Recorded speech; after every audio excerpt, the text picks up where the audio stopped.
We need to firstly acknowledge that the damage has been done. And we need to ask questions why. One, so that we can start fixing it. And two, so we don't make the same mistakes again and our poor babies and our children and their children don't have to suffer. So the first thing... I don't like clowns.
Play it.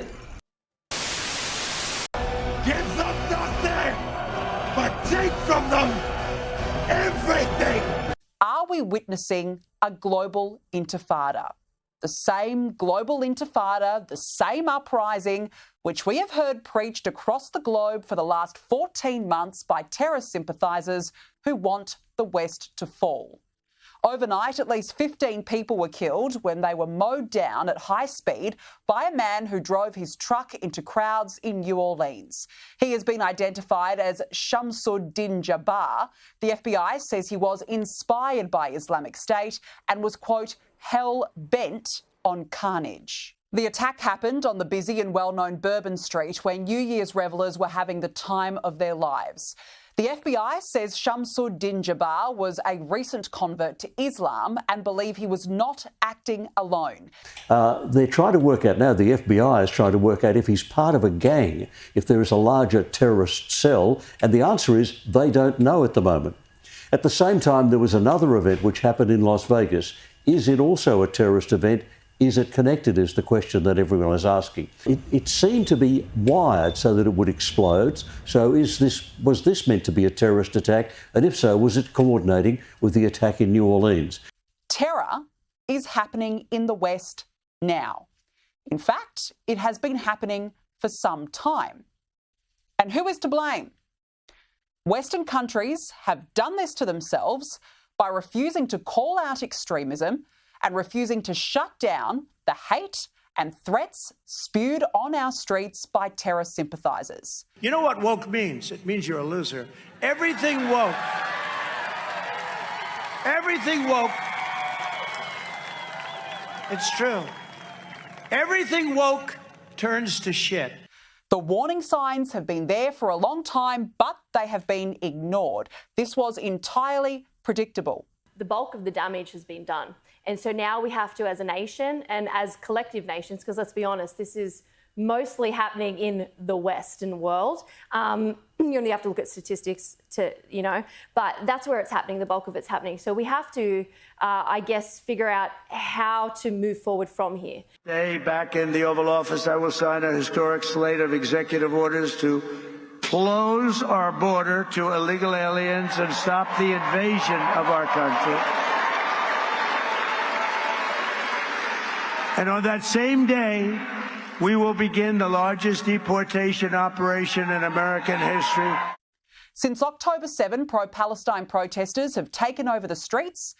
They excused and tried to justify the murder and slaughter of innocent Jews. In places like Europe and the US, it has been even more menacing and intimidating. Flags of terror groups have been waved so brazenly in the streets. Here at home in Australia, we saw the ugly scenes on the steps of the Sydney Opera House. And there are hate preachers who walk among us who openly and publicly celebrated the massacre. I've just written some statistics down here. From December the 21st to December the 27th this year alone, there were 21 attacks, terrorist attacks, in 10 countries, killing 115 people and wounding 58 others, and that included one suicide blast. That is literally from the 21st of December till the 27th of December. We know that's happening. We know that's happening. I'm going to get we want to know if we can do something to prevent. I mean, we've seen the Lindt Cafe siege in Sydney. We've seen at the end of last year we saw a firebombing attack on a Melbourne synagogue. Do they have to happen, or is it possible for our police forces, our security forces, in some way? But she said it, Kel. She said it. The damage has already been done, mate. It's too late. It's been done. You're giving up. And on that same day, we will begin the largest deportation operation in American history. On college campuses in the US, American flags were burned. They wanted an uprising. They called for resistance and, again, a global intifada. Intifada revolution! Long live the Intifada! Long live the Intifada! Mobilize the Intifada! Mobilize the Intifada!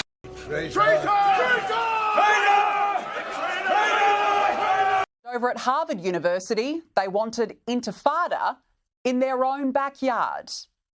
Intifada coming to America! Intifada, Intifada coming to America! Intifada, Intifada coming to America! Intifada isn't just some fun, throwaway phrase between classmates at universities. It's a rallying call for terror. Intifada, Arabic for uprising, is associated with the Second Intifada, a period of terror attacks in Israel in the early 2000s marked by suicide bombings. And the rallying call, the rallying cry, has been ignored by leaders across the world. When these radicals tell you what they want, believe them, because here we are with an ISIS-inspired terror attack in New Orleans. You cannot cure a disease if you do not diagnose it correctly. We could be trying to fix our elbow when it's our knee that needs fixing. And so the reason why we need to firstly acknowledge that the damage has been done. And we need to ask questions why. One, so that we can start fixing it. And two, so we don't make the same mistakes again and our poor babies and our children and their children don't have to suffer. So the first thing we have to do is diagnose it. And that is, I believe, the number one cause for terrorism and these sorts of things is immigration. Wake up, America, and wake up the world. This is what a global intifada looks like. And if you want more proof, hours later, after the New Orleans terror attack, pro-Palestine supporters took over downtown Manhattan. Can you guess what they called for? A global intifada. They chanted, "Resistance is glorious. We will be victorious. We will honour all our martyrs. Gaza, you make us proud. And there is only one solution, intifada revolution." So not for peace, certainly not anti-war, but for death and violence. The suspect in this attack here at the Trump Hotel in Las Vegas is 37-year-old Matthew Leivelsberger of Colorado Springs. He's potentially being linked now to the 42-year-old suspect in New Orleans. Both are U.S. Army veterans and both served at the same military base. President-elect Trump putting out this statement this morning on Truth Social: "With the Biden open borders policy, I said many times during rallies and elsewhere that radical Islamic terrorism and other forms of violent crime will become so bad in America that it will become hard to even imagine or believe. That time has come, only worse than I ever imagined."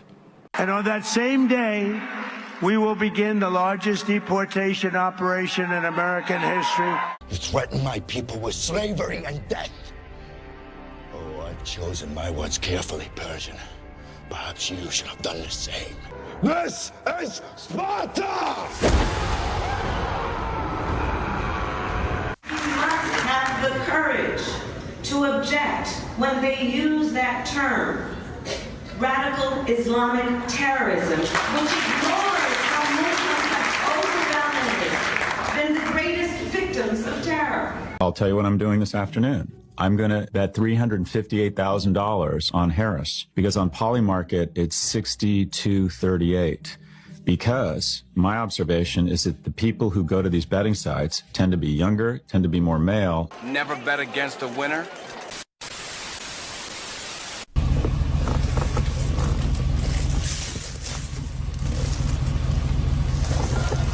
Oh my god, this is the tiniest little wiener I've ever seen. It's so... That's like, that's pretty average. I don't know. Wait, no. No. What? No. No. Hey! Hey!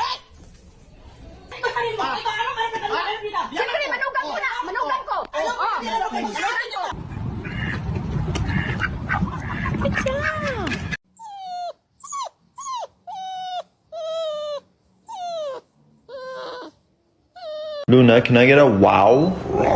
Good girl. It is a messed up world.